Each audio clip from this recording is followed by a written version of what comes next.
Assalamualaikum warahmatullahi wabarakatuh.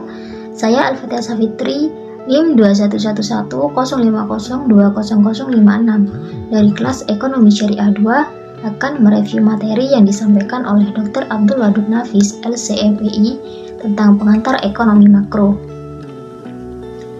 Ekonomi secara bahasa berasal dari dua kata bahasa Yunani, yaitu oikos dan nomos. Oikos yang berarti rumah, sedangkan nomos berarti aturan, tatanan, peraturan, dan hukum. Jadi, pengertian dari ekonomi yaitu pengelolaan atau manajemen rumah tangga. Sistem pengelolaan yang dimaksud di sini seperti halnya sistem administrasi. Dan rumah tangga dalam ekonomi sendiri ada rumah tangga individu dan rumah tangga perusahaan. Selanjutnya, apa sih ilmu ekonomi itu?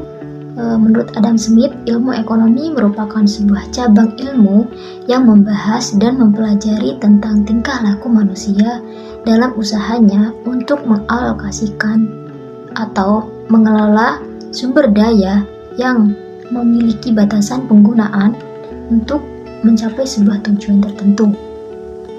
Sederhananya, ilmu ekonomi merupakan sebuah ilmu yang mempelajari tentang perilaku manusia.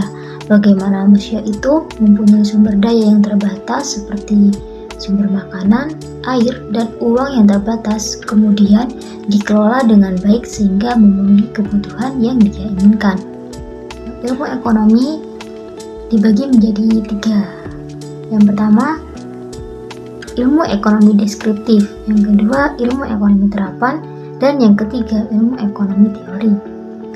Ilmu ekonomi deskriptif merupakan kajian yang memaparkan secara apa adanya tentang kehidupan ekonomi suatu daerah atau negara pada suatu masa tertentu. Kemudian ilmu ekonomi terapan, yaitu cabang ilmu ekonomi yang membahas secara khusus tentang penerapan teori ekonomi dalam suatu rumah tangga produksi. Kemudian yang terakhir, ilmu ekonomi teori, yaitu ilmu ekonomi yang membahas gejala-gejala yang timbul sebagai akibat perbuatan manusia dalam usahanya meningkatkan kesejahteraan masyarakat. Ilmu ekonomi teori ini dibagi menjadi 2 macam, yaitu ekonomi mikro dan ekonomi makro. Yang dimaksud dengan ekonomi mikro yaitu ilmu ekonomi yang mempelajari perilaku konsumen dan perusahaan serta penentuan harga-harga pasar dan kuantitas faktor input, barang dan jasa yang diperjualbelikan. Sedangkan yang dimaksud dengan ekonomi makro yaitu menjelaskan perubahan ekonomi yang mempengaruhi banyak masyarakat, perusahaan, dan pasar.